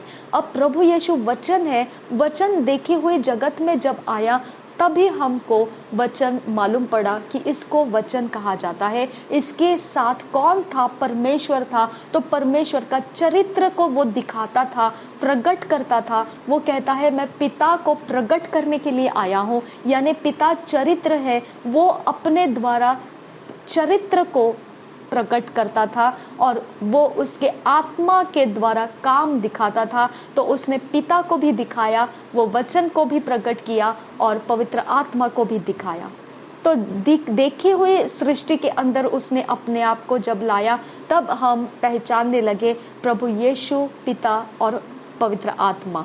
ओके, वचन, पिता, पवित्र आत्मा हम समझने लगे। पिता, पुत्र, पवित्र आत्मा हम समझने लगे। लेकिन पुराने नियम में ये सब बातें उनके अनदेखे जगत में से ही होती रही। उनको देखी जगत में कुछ भी उनको पिता, पुत्र, पवित्र आत्मा का नहीं मिलता था। वहाँ पर वो सिर्फ और सिर्फ विश्वास से चलते थे। सिर्फ और सिर्फ विश्वास ही से वो पिता, पुत्र, पवित्र आत्मा को समझते थे। तो अब हम समझ सकते हैं कि परमेश्वर हम कैसे समझना है? विश्वास से। और हम देखे हुए दृश्य जगत में प्रभु यीशु मसीह के द्वारा हम परमेश्वर को समझ पाते हैं, जिसको किसी ने सृष्टि नहीं किया है। ठीक है, जिसने अपने आप को हमारे खातिर, उसने अपने आप को प्रकट किया। पिता, पुत्र, पवित्र आत्मा कौन है, हमें समझ में आने के लिए अपने आप को उसने प्रकट किया। ठीक है, पुराने नियम में वो सिर्फ विश्वास ही से किया जाता था, लेकिन यहाँ पे उसने दृश्य रीति से उसने हमारे में प्रकट करके दिया। ठीक है, अब आगे हम देखेंगे कि परमेश्वर जैसा प्रेम है, वो प्रेम सहभागिता के लिए वो समाज उसने मनुष्य में बनाने के लिए मनुष्य को सृष्टि किया। अब मनुष्य जब एक दूसरे के अंदर मसीही बन जाते हैं, तब मसीही बनने के बाद में उनके अंदर का जुड़ाव का कारण एक ही हो सकता है, वो है परमेश्वर का प्रेम। ठीक है, तो वो प्रेम के खातिर मसीहियों को अपने अपने चरित्र को बदलने की जरूरत नहीं है। एक दूसरे को प्रेम में रखने के लिए अपने अपने चरित्र को उसके बदलने की ज़रूरत नहीं है। प्रेम का मतलब ही ये है कि हम एक दूसरे को आज़ादी देते हैं, वो अपने चरित्र में चल सकता है, हम अपने चरित्र में चल सकते हैं। और वो प्रेम एकमात्र बात है जो हमारे बीच में वार्तालाप में होती है, कम्युनिकेशन में होती है, जो भिन्नता के बीच में भी हमको जोड़ कर रखता है। तो इस तरह से हम परमेश्वर के समाज बन गए। जो समाज परमेश्वर अपने अंदर में था, वो समाज अब पृथ्वी के ऊपर हम मसीहियों के अंदर हो जाता है। वो समाज परमेश्वर ने उसके साथ कम्युनिकेट करने के लिए रखा है कि हम परमेश्वर के साथ प्रेम के साथ सहभागिता में रहे। और वो प्रेम कैसे सहभागिता में आता है, वो उसने रास्ता बताया। जो मुझसे प्रेम करता है वो परमेश्वर के वचन को पालन करेगा, उसकी आज्ञा पालन करेगा। इस तरह से हम उसके प्रेम से हम परमेश्वर के साथ जुड़ते हैं और परमेश्वर उसके वचनों को पालन करके हमारे लाइफ के साथ जुड़ता है। तो इस तरह से हम परमेश्वर और हम प्रेम के धागे से, प्रेम के जोड़ से हम जोड़े गए हैं, यूनिटी में है। तो यूनिटी का एक मन होने का मतलब ये नहीं है कि हमारे चरित्र को भी हम एक दूसरे के साथ सेम टू सेम बनाने की ज़रूरत है। नहीं, हमारा चरित्र हम स्वतंत्र रख के हम जोड़े गए परमेश्वर के प्रेम के द्वारा। वो प्रेम हमको एक दूसरे के साथ बनाए रखता है, यूनिटी में रखता है। चाहे हम भिन्न भिन्न पर्सनालिटी के हैं, भिन्न भिन्न व्यक्तिमत्व हमारे हैं, फिर भी हमारा जुड़ाव प्रेम के द्वारा होता है। इसलिए जो विवाद छिड़ जाते हैं कि ये पास्टर अलग है, वो पास्टर अलग सिखाता है, ये विवाद हो जाते हैं कि इनके उपदेश हमारे उपदेशों के साथ मैच नहीं होते हैं, इनके उपदेश हमारे उपदेशों से कॉन्ट्राडिक्ट हो जाते हैं, विरोध में जाते हैं, तो ये सही नहीं है, हम सही है, वो गलत है, वो सही है, हम गलत है। इस तरह के जो हम न्याय करने लगते हैं, तो इसके अंदर हमको ये भूल जाते हैं कि उनकी पर्सनालिटी, उनका व्यक्तिमत्व आज़ाद है, उनको जो विश्वास करना है उसके ऊपर चलने के लिए वो आज़ाद है। हमारे पास व्यक्तिमत्व है, हम आज़ाद हैं, हमारे पास जो विश्वास है उस विश्वास में चलने के लिए हम आज़ाद हैं, लेकिन फिर भी हम एक दूसरे से अलग नहीं हो सकते हैं, क्योंकि हमारे अंदर जोड़ कर रखने वाला एक चीज़ है, वो है परमेश्वर का प्रेम। यही परमेश्वर का प्रेम हम साबित करते हैं कि सारे मसीही एक दूसरे के साथ एक मन में है। परमेश्वर का प्रेम उसका इंतज़ाम है, एक मन में होने का इंतज़ाम है। यूनिटी उसी को कहते हैं।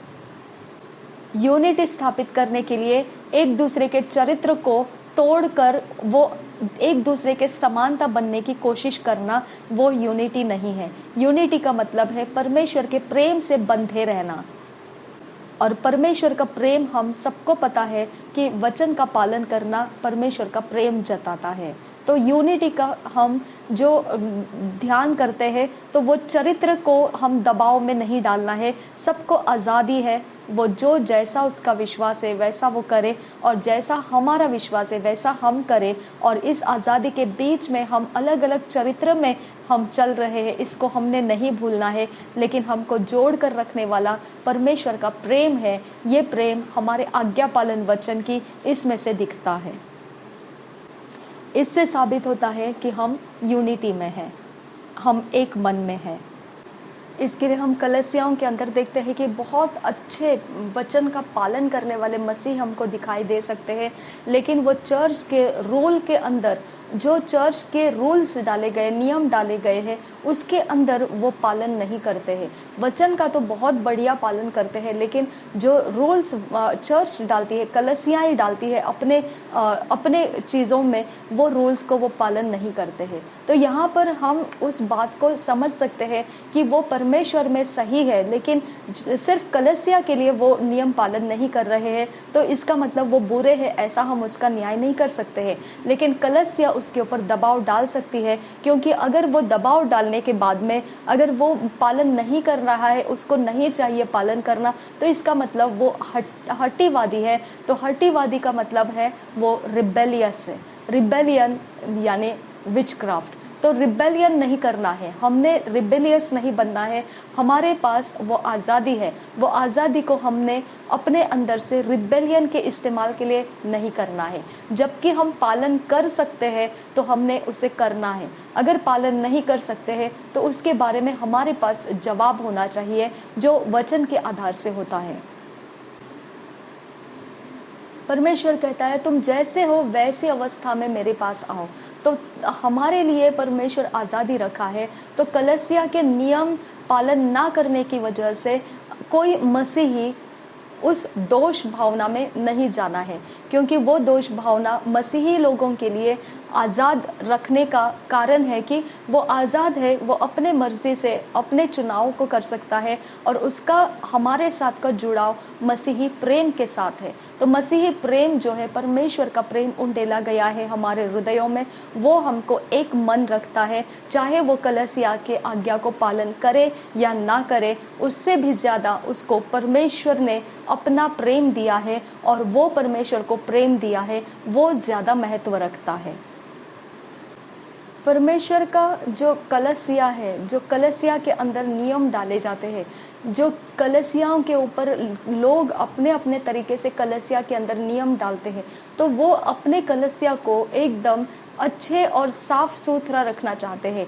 जो चरित्र के अंदर का सफाई रहती है, उसके अनुसार वो कलीसिया के अंदर लोगों का न्याय करते हैं। लेकिन वो कलीसिया का अर्थ ये नहीं बनता है कि जो मसीह उसके अंदर आ रहा है वो अशुद्ध है या वो परमेश्वर से ठुकराया हुआ है, ऐसा नहीं है, क्योंकि उसके अंदर परमेश्वर का प्रेम डाला है और उसने परमेश्वर को अपना प्रेम दिया है वचन के पालन करने के द्वारा। तो उसको कलीसिया के अंदर आने का पूरा आज़ादी है। उसके कारण अगर कलीसिया, हमको लगता है कि हमारे कलीसिया के नियम पालन ना करने की वजह से हमारी कलीसिया का जो शुद्धता है, पवित्रता दिखाई देता है, सुंदरता दिखाई देता है, वो खराब हो जाएगा, इसके लिए वो नहीं आना चाहिए, तो हम उसके लिए प्रॉब्लम है, वो मसीही प्रॉब्लम नहीं है। लेकिन फिर भी ये हमारे अपने व्यक्तिमत्व है, ये हमारी आज़ादी है, हम किसको आने देना चाहते हैं और किसको आने नहीं देना चाहते हैं। लेकिन इसका मतलब ये नहीं है जिसको हम आने नहीं देना चाहते हैं वो बुरा है और वो अच्छा नहीं है, इसके लिए हम आने नहीं देना चाहते हैं, तो वो सच नहीं है। क्योंकि उसको परमेश्वर का प्रेम मिला है और वो परमेश्वर के साथ प्रेम में है वचन के पालन के द्वारा, तो हमारे साथ उसका मेल मिलाप नहीं बैठ रहा है तो भी हम उसके साथ एक मन है, एक जुड़ाव में है, यूनिटी के अंदर है। हम सिर्फ वो हमारे कलीसिया के बंधनों में नहीं बैठ रहा है, इतना ही उसका फर्क पड़ जाता है। लेकिन हमको आज़ादी है, उसको जो पसंद है, हमको जो पसंद है, हम वो अपनी अपनी पसंद के व्यक्तिमत्व में, चरित्र में चल सकते हैं। हमको हमारी आज़ादी है, इसके कारण हम मसीह में एक दूसरे के लिए डिसयूनिटी नहीं बनते हैं, हम एक दूसरे के साथ यूनिटी तोड़ने वाले नहीं बनते हैं। क्योंकि हमारी यूनिटी चरित्र के आधार से नहीं होता है, व्यक्तिमत्व के आधार से नहीं होता है। हमारी यूनिटी, मसीहों की यूनिटी, परमेश्वर का प्रेम हमारे अंदर है और हम परमेश्वर को प्रेम करते हैं, वो हमको यूनिटी में जोड़ता है। अब हम दोबारा उस वचन की तरफ जाएंगे जो इब्रानियों की पत्री 11 अध्याय का 3 वचन बताता है कि सब कुछ जो रचना किया है, सृष्टि किया गया है, वो वचन के द्वारा हुआ है। और आगे यह कहता है, पर यह नहीं कि जो कुछ देखने में आता है वह देखी हुई वस्तुओं से बना हो, यानी ये अदृश्य में से बनाया गया है। जो देखी हुई वस्तुएं हैं उसको ही तोड़ कर, मरोड़ कर, कुचल कर कुछ नया कुछ बनाया, ऐसा नहीं है। यानी वो मौजूद ही नहीं थे, देखने में ही नहीं थे। हमारे देखने में जितनी भी छोटी से छोटी चीज़ माइक्रोस्कोप से भी देखने वाली हो या कितनी भी छोटी चीज़ क्यों ना हो, अगर वो भी देखी जा सकती है, तो देखने में आने वाली कोई भी चीज़ जो है वो किसी भी तरह से देखे हुई चीज़ों में से नहीं बनाया गया है, अनदेखों में से निकाला गया है। उसको अनदेखों में से निकाला गया है, तो इसका मतलब है परमेश्वर अपने आप को कहता है कि मैं आत्मा हूँ। परमेश्वर के बारे में लिखा है परमेश्वर आत्मा है। यीशु मसीह कहता है जो शब्द मैं बोलता हूँ, जो वचन मैं बोलता हूँ, वो आत्मा है और वो जीवन देने वाला आत्मा है। तो आत्मा के बारे में अगर बात कर रहे हैं तो हम मनुष्य जाति जो है वो देखी हुई वस्तुओं में है, आत्मा हम देख नहीं पाते हैं। ओके, तो देखी हुई वस्तुओं के अंदर से हम परमेश्वर को देखने की कोशिश नहीं कर सकते हैं कि ये परमेश्वर ऐसा होगा, वो परमेश्वर वैसा होगा, वो इस तरह का होगा, वो इस तरह से रहता होगा, वो इस तरह से चलता फिरता होगा। हम उसके बारे में कोई कल्पना नहीं कर सकते हैं, क्योंकि देखे हुए हम सब कुछ समझते हैं, जानते हैं, और हम उसका आधार लेके हम अपने कल्पनाओं को बना सकते हैं, अपने इमेजिनेशंस को बना सकते हैं। लेकिन परमेश्वर उसके अंदर रहता ही नहीं है, हम उसको इमेजिन नहीं कर सकते, हम उसको सोच नहीं सकते हैं, हम उसके बारे में कुछ भी दिमाग नहीं लगा सकते हैं, क्योंकि देखे हुए अवस्थाओं के बीच में ही हमारी सोचें घूमती फिरती रहती है। इसके लिए जब हम परमेश्वर से चमत्कार की आशा करते हैं तो देखे हुए अवस्थाओं के बीच में से हम आशा करते हैं। हमको ऐसा लगता है कि हम वचन पढ़ने से चमत्कार हो जाएगा, हम बहुत उपवास करने से चमत्कार हो जाएगा, या हम बहुत प्रभु प्रभु प्रभु करने से, हम आराधना करने से हम चमत्कार पा सकते हैं, या हम बहुत कुछ देने लेने से हम चमत्कार पा सकते हैं। तो देखी हुई अवस्था के बीच में ही हम अपने चमत्कार को ढूंढ रहे होते हैं, उसके अंदर चमत्कार नहीं है, उसके अंदर हम फेल हो जाते हैं, निराश हो जाते हैं। फिर हमको लगता है शायद से कोई लोग होंगे जो हमारे चमत्कार में सहायता कर सकते हैं, जो हमको चाहिए वो दे सकते हैं। तो हम कभी अगर बीमार है तो अच्छे डॉक्टर का पीछा करने लगते हैं, उसके पीछे अगर पैसे देना है तो वो पैसे हमको कौन देगा, वो लोगों को हम ढूंढने लगते हैं। अगर हमको कुछ करना है तो उसके लिए कोई ऑफिशियल वर्क जो करने वाले अधिकारी रहते हैं उसकी सिफारिश को हम ढूंढते हैं। तो हम देखे हुई चीज़ों के अंदर हम घूमने लगते हैं, हमारे चमत्कार को पाने के लिए। तो यहाँ परमेश्वर नहीं है। अगर हमको परमेश्वर से कुछ चाहिए तो देखी हुई अवस्था को पहले हमको छोड़ देना पड़ेगा, क्योंकि देखी हुई अवस्था में आपका चमत्कार नहीं है। देखी हुई अवस्था के समझ के दायरे में आप खुद अपने समझ का सहारा ले रहे होते हैं। परमेश्वर ने ऐसा लिखा है, फिलिपियों के वचन में लिखा है ऐसा कि परमेश्वर अगम्य ज्योति में रहने वाला परमेश्वर है, जिसके पास कोई पहुंच नहीं सकता है। तो आपकी सोच कैसे क्या ये समझ सकती है कि आपका चमत्कार कहाँ से आने वाला है? आप कैसे क्या अंदाज लगा सकते हैं आपका चमत्कार कहाँ से आने वाला है? आप उसका ठिकाना लगा ही नहीं सकते हैं। जैसा अय्यूब के पुस्तक में आपने देखा कि परमेश्वर का बुद्धि क्या काम किया है कि उसने संकट के समय के लिए और युद्ध और लड़ाई के लिए कुछ बंदोबस्त करके रखा था। अब मनुष्य को पता भी नहीं है, संकट था और युद्ध था और लड़ाई था और उसके लिए ज़रूरत पड़ने वाला सामान कहाँ पर रखा गया है, उसको कुछ भी मालूम नहीं था। लेकिन परमेश्वर ने उसको बना के रखा, और वो हिम के कोठारे थे, हिम के भंडार थे, ओलों के भंडार थे। तो ये हम समझ नहीं पाते हैं कि हमारा जवाब कहाँ पर है। हमारा जवाब हम देखे हुए अवस्था के अंदर जब ढूंढते हैं तो वो हम अपने समझ का सहारा लेकर करते हैं, और हम अपना इंतज़ाम खुद ही करने के पीछे लगे रहते हैं, और उसके अंदर परमेश्वर नहीं रहता है। हम निराश हो जाते हैं और हमको लगता है हमारे साथ परमेश्वर का बर्ताव ऐसा क्यों है, क्योंकि हमको हमारे जो सोच है वो परमेश्वर तक पहुंच ही नहीं सकती है। बोल दिया गया है, फिर हम अपने चमत्कार का रास्ता क्यों ढूंढते हैं? ठीक है, तो हम जिसको देख ही नहीं सकते हैं, बोला गया है, तो हमारा चमत्कार वहां से आने वाला है जहां से हम देख नहीं सकते हैं। उसको कैसे हम पकड़ सकते हैं? फिर वो चमत्कार को हम कैसे पकड़ सकते हैं? आपको वो बात का आप अंदाज लगा ही नहीं सकते हैं कि मैं कौन से रास्ते से चलूं कि मैं वो चमत्कार को प्राप्त कर सकता हूं।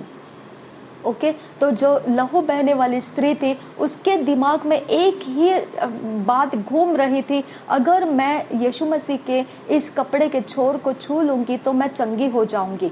वो अवस्था आपको बेधुन कर देता है, वो अवस्था आपको आपकी अवस्थाओं को भुला देता है।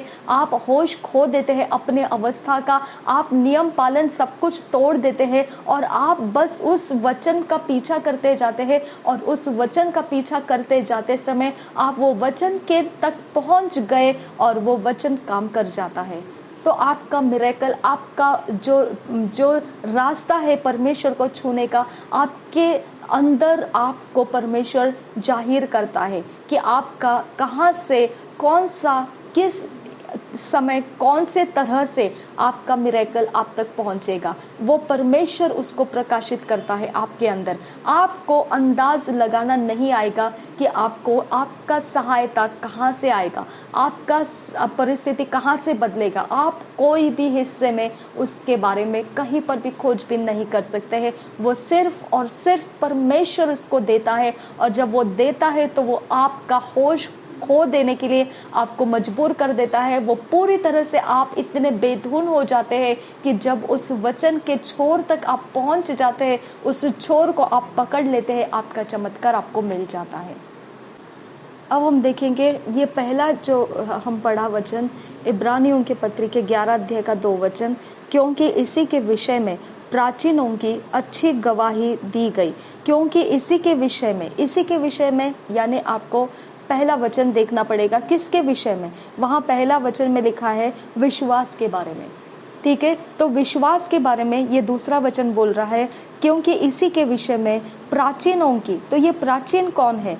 तो प्राचीन के बारे में देखेंगे तो हमारा दिमाग ये सोचेगा कि पुराने नियम के लोग, जो अब्राहम, इनोक, ये लोग रहते थे, ये लोगों के बारे में कहा गया है। तो प्राचीनों के बारे में ये वचन कहा गया है। ये हमारे खातिर नहीं कहा गया है, ये हम लोगों के लिए नहीं कहा गया है।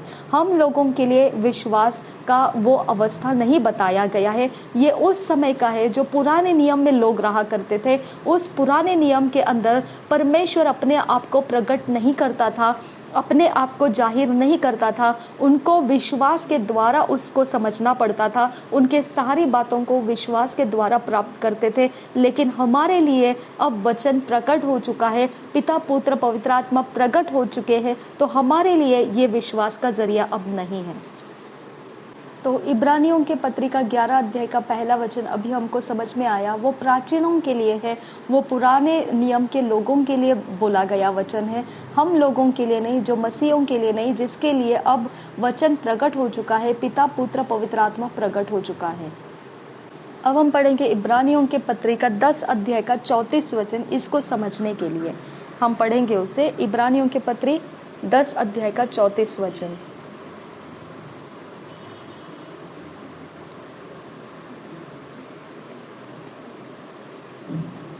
क्योंकि तुम कैदियों के दुख में भी दुखी हुए और अपनी संपत्ति भी आनंद से लूटने दी, यह जानकर कि तुम्हारे पास एक और भी उत्तम और सर्वदा ठहरने वाली संपत्ति है।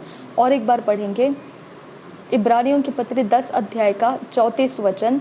क्योंकि तुम कैदियों के दुख में भी दुखी हुए और अपनी संपत्ति भी आनंद से लूटने दी, यह जानकर कि तुम्हारे पास एक और भी उत्तम और सर्वदा ठहरने वाली संपत्ति है। अब हम उसके आगे पढ़ेंगे, 34 वचन से आगे पढ़ेंगे 35 वचन। इसलिए अपना हियाव न छोड़ो, क्योंकि उसका प्रतिफल बड़ा है। 36 वचन। क्योंकि तुम्हें धीरज धरना आवश्यक है, ताकि परमेश्वर की इच्छा को पूरी करके तुम प्रतिज्ञा का फल पाओ। और आगे 37 वचन। क्योंकि अब बहुत ही थोड़ा समय रह गया है, जबकि आने वाला आएगा और देर न करेगा। 38 वचन। पर मेरा धर्मी जन विश्वास से जीवित रहेगा, और यदि वह पीछे हट जाए तो मेरा मन उससे प्रसन्न न होगा। अब 38 वचन को पकड़ के हम ये बात को समझना है, पर मेरा धर्मी जन विश्वास से जीवित रहेगा। इसका मतलब क्या है? इसका मतलब वचन हमको मालूम पड़ गया है। अब वचन के द्वारा हमारे अंदर विश्वास जगाया जाता है, और विश्वास उत्पन्न होने के बाद में अब ये विश्वास व्यक्ति है हमारे अंदर, पर्सन है हमारे अंदर, जो हमको परमेश्वर के इच्छा में चलाता रहता है, हमको दौड़ लगाने में वो सहायता करता है, परमेश्वर के पीछे चलने में सहायता करता है। अब इसको छोड़कर अगर हम पुराने नियम के अवस्थाओं में जाकर विश्वास का अनुभव करने की कोशिश करेंगे, तो वहाँ पर विश्वास के द्वारा परमेश्वर को देखा जाता था जो अनदेखा था। ओके, अभी तो हमको मालूम पड़ गया वचन परमेश्वर का जो है वो विश्वास देता है, अभी हमको मालूम पड़ा। लेकिन वो समय में पुराने नियम में वचन विश्वास देता है, ये उनको नहीं मालूम था। तो अगर हम उस अवस्था के विश्वास के अंदर अपने आप को डालना शुरू करेंगे, उस नियमों के अंदर अपने आप को डालना शुरू करेंगे और विश्वास का पीछा करने की कोशिश करेंगे, तो हम पीछे हट जाएंगे। और परमेश्वर कहता है मैं उनसे आनंदित नहीं होऊंगा, क्योंकि मैंने तुमको विश्वास जो व्यक्ति है वो तुमको सौंप दिया है, उस व्यक्ति के साथ कैसे तुम जुड़ना है वो भी तुमको बताया है। विश्वास सुनने से आता है और सुनना परमेश्वर के वचन से होता है। ये बात पुराने नियम के लोगों को नहीं मालूम था, तो उनका विश्वास करने का अवस्था अलग था, हमारा विश्वास करने का अवस्था अलग है। लेकिन अगर हमारे विश्वास करने का अवस्था को छोड़कर पुराने नियम के अवस्था के लोगों के समान हम धर्मी होने की कोशिश करेंगे, तो हम परमेश्वर कहता है कि तुम पीछे हट गए, फिर तुमसे मैं प्रसन्न नहीं होऊंगा। तो नए नियम के तहत हमको सुनना है। क्या सुनना है? प्रभु यीशु मसीह के बारे में सुनते रहना है।